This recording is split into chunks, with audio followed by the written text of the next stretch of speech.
Welcome to PJ education. சமச்சீர் 10ஆம் வகுப்பு தமிழ் இயல் 1 கவிதை பேழை காலக்கணிதம். இது எழுதினது கண்ணதாசன். இந்த பாடல் தான் நம்ம இப்போ பார்க்க போகிறோம். இந்த பகுதியில் நம்ம எதையெல்லாம் நல்லா படிக்கணும்னு பார்த்தா, காலக்கணிதம் இந்த பாடலை எழுதின ஆசிரியர் பார்த்து வச்சுக்கணும். அடுத்தது இந்த பாடல் வரிகள் பார்த்துக்கணும். அந்த பாடல் வரிகளோட பொருள் பார்த்துக்கணும். அடுத்தது நூல்வெளி. நூல்வெளியில் கண்ணதாசனோட விவரங்கள்லாம் கொடுத்துருப்பாங்க. அவர் எழுதிய நூல்கள், அவருடைய ஊர், இயற்பெயர், இந்த மாதிரி விஷயங்கள்லாம் இருக்கும். ஸோ அதெல்லாம் பார்த்து வச்சுக்கணும். அடுத்தது பார்த்தோன்னா கற்பவை கற்ற பெண் இருக்கு. இதில் இருக்க பாடல், அந்த பாடலை எழுதினது யாரு, அந்த பாடல் வரிகள், இதெல்லாம் பார்த்து வச்சுக்கணும். இப்போ நம்ம காலக்கணிதம் இந்த பாடலை பார்க்கலாம். இப்போ பாடல் பார்க்கலாம். கவிஞன் யானோர் காலக்கணிதம். கவிஞன் யானோர் காலக்கணிதம்னா, நான் ஒரு கவிஞன், நான் காலத்தை கணிக்கும் ஒரு வான சாஸ்திரம் அப்படின்னு சொல்றாரு. காலத்தை கணிக்கக்கூடிய வல்லமை அவருக்கு இருக்கு, ஒரு கவிஞனுக்கு. அதுதான் இந்த முதல் லைன்ல சொல்றாங்க. அடுத்தது கருப்படு பொருளை உருப்பட வைப்பேன். அதாவது என்னுடைய மனதுல வரக்கூடிய அந்த கருத்துக்களை அப்படியே கவிதையாக படைப்பேன். அடுத்தது புவியில் நானோர் புகழுடை தெய்வம். இந்த பூமியில நான் ஒரு புகழ்பெற்ற தெய்வமாவேன் அப்படின்னு சொல்றாங்க. அடுத்தது பொன்னினும் விலைமிகு பொருளின் செல்வம். அதாவது அவர் எழுதிய பாடல்ல இருக்கக்கூடிய அந்த பொருள் பொண்ணை விட, தங்கத்தை விட விலை மதிப்பக்கூடியது அப்படின்னு சொல்றாங்க. அடுத்தது இவை சரியென்றால் இயம்புவதன் தொழில். ஸோ நன்மை தரும் செயல்களை பாராட்டுறது தான் அவருடைய தொழில். அதே சமயம் இவை தவறாயின் எதிர்ப்பதன் வேலை. தவறான செயல்களை எதிர்க்கிறது தான் அவருடைய வேலை. அடுத்தது ஆக்கல், அழித்தல், அழித்தல், இம்மூன்றும் அவனும் யாமுமே அறிந்தவை. கடவுள் என்ன பண்றாரு? படைக்கிறாரு, காக்குறாரு, அழிக்கிறாரு. இதுதான் கடவுளோட வேலை. அதே மாதிரி ஒரு கவிஞன் ஆகிய ஒரு கவிஞன் கவிதையை படைக்கிறாங்க. அந்த கவிதையை மக்களுக்கு அந்த கவிதை மூலியமா நல்லறிவு புகட்டுறாங்க. அடுத்தது மக்களோட மனங்களில் உள்ள இந்த கவிதைகளினால மக்களோட மனசுல இருக்க அந்த தீய எண்ணங்கள் எல்லாம் அழிக்கிறது. ஸோ இந்த மாதிரியான விஷயங்களை யார் செய்யறா? கவிஞன் செய்யறாங்க. அதனால்தான் கவிஞனுக்கும் இந்த 3 வேலைகளும் இருக்கு, தெய்வத்துக்கும் இந்த 3 வேலைகளும் இருக்குன்னு சொல்றாங்க.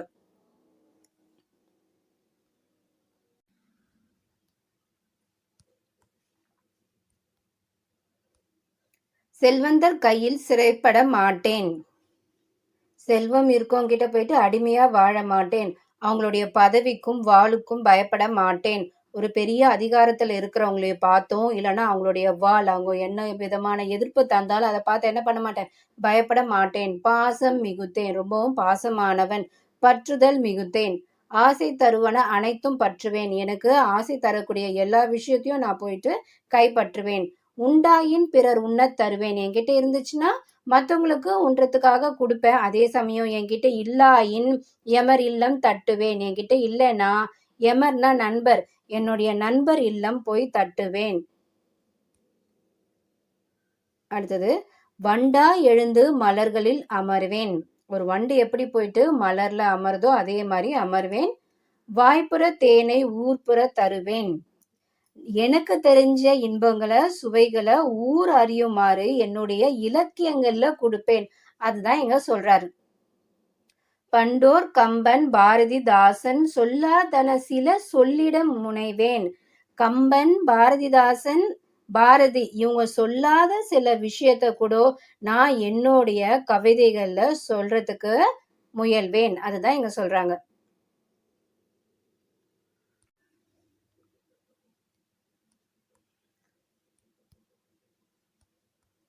புகழ்ந்தால் என்னுடல் புல்லரிக்காது. யாராவது என்ன புகழ்ந்து பேசினா உடனே நான் ரொம்ப என்னுடைய உடம்பு புல்லரிச்சு ரொம்ப சந்தோஷம்லாம் படமாட்டேன். அதே சமயம் இகழ்ந்தால் என் மனம் இறந்து விடாது. யாராவது என்ன திட்டினா உடனே வந்து நான் சோர்ந்து போக மாட்டேன். என்ன திட்டினாலும் கவலை இல்ல. என்ன புகழ்ந்து பேசினாலும் எனக்கு கவலை இல்ல. அதுதான் சொல்றாரு. வலமார் கவிகள் வாக்கு மூலங்கள் இறந்த பின்னாலே எழுதுக தீர்ப்பு. எப்படி ஒரு குற்றவாளி தன்னுடைய வாக்கு மூலத்தை பதிவு செய்யறானோ அதே மாதிரி நான் செய்த தவறுகளை எல்லாம் ஒரு வாக்கு மூலமா கொடுக்கிறேன். இறந்ததுக்கு அப்புறம் நான் நல்லவனா கெட்டவனான்ட்டு ஒரு தீர்ப்பு எழுதுங்க. அதுதான் இங்க சொல்றாங்க. கல்லாய் மரமாய் காடு மேடாக மாறாதிருக்க யான் வனவிலங்கல்லன். ஒரு கல்ல போல மரத்தை போல காட்டை போல மலையை போல மாறாத நிலையா இருக்க நான் ஒரு வனவிலங்கு அல்ல. ஏன்னா நான் ஒரு மனிதன். மனிதனோட ஆசை எப்படி ஒண்ணுக்கு மேல ஒண்ணு மாறி மாறி தாவி தாவி போயிட்டே இருக்கும். அந்த மாதிரி மாறி மாறி தாவி போயிட்டே இருக்கு. நான் வந்து வனவிலங்கு கிடையாதுன்னு சொல்றாங்க. மாற்றம் எனது மானிட தத்துவம். சோ மாற்றம் தான் எப்பவுமே என்ன சொல்லுவாங்க, மாறாதது. ஒன்றை தவிர மற்ற அனைத்துமே மாறக்கூடியது என்பதே என்னுடைய வாழ்க்கை தத்துவம். சோ மாற்றம் மட்டுமே என்ன பண்ண முடியாது, மாறாது இருக்கும். மாற்றம் எனது மானிட தத்துவம். மாறும் உலகின் மகத்துவம் அறிவேன்.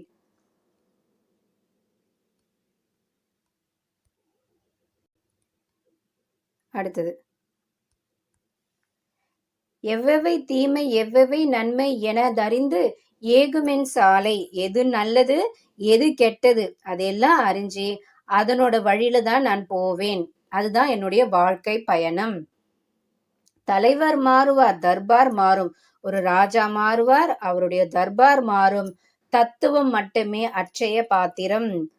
ஒரு ராஜாவும் மாறலாம், அவருடைய ஆட்சியும் மாறலாம். ஆனா தத்துவம் மட்டுமே ஒரு அட்சய பாத்திரம் மாதிரி எப்பவுமே நிலைத்து இருக்கும். கொள்வோர் கொள்க, குறைப்போர் குறைக்க. என்னுடைய கருத்துக்களை ஏத்துக்கொள்றவங்க ஏற்றுக்கொள்ளுங்க, இல்ல இதுல தப்பு இருக்குன்னு இகழ்றவங்க இகழுங்க. அதை பத்தி எனக்கு கவலை இல்லை.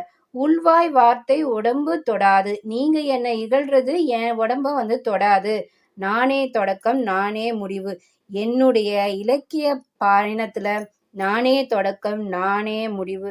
நான் உரைப்பது தான் நாட்டின் சட்டம். நான் சொல்ற கருத்துக்கள் தான் நாட்டின் சட்டம்.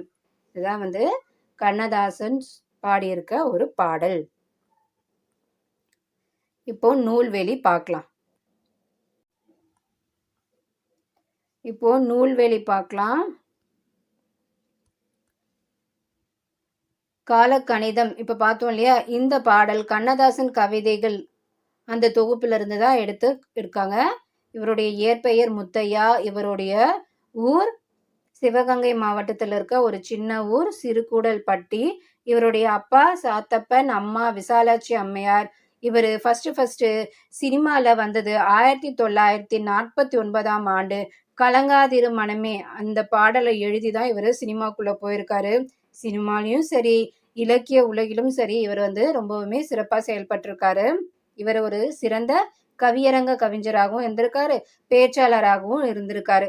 இவருடைய சினிமா பாட்டுல எல்லாம் பிலாசபி, அதாவது மெய்யியலை வந்து பாமர மக்களுக்கும் எடுத்து சொல்லக்கூடிய எல்லாருக்கும் புரியுற மாதிரி தத்துவங்களை கொடுத்திருக்காரு. இவருடைய நூல் சேரமான் காதலி அப்படின்ற நூலுக்காக சாகித்ய அகாதமி விருது வாங்கியிருக்காங்க. இவரு தமிழ்நாடு அரசின் அரசவை கவிஞராகவும் இருந்திருக்காரு.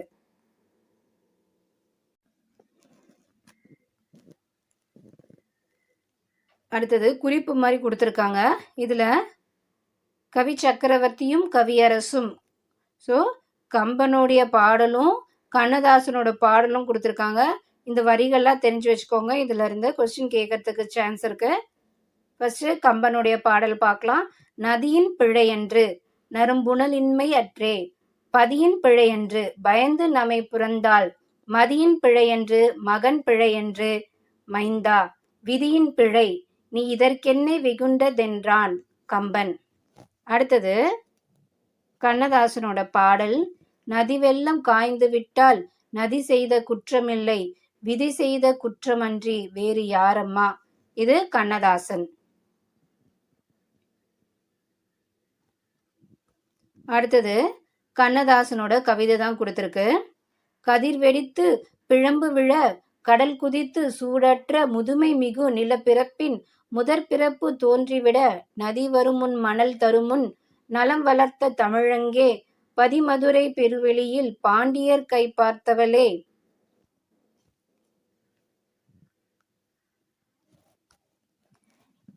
நின்னை யான் வணங்குவதும் நீ என்னை வாழ்த்துவதும் அன்னை மகற்கிடையே அழகில்லை என்பதனால் உன்னை வளர்த்து வரும் ஓன் புகழ் சேர் தன் புலவர் தன்னை வணங்குகின்றேன் தமிழ் புலவர் வாழியரோ.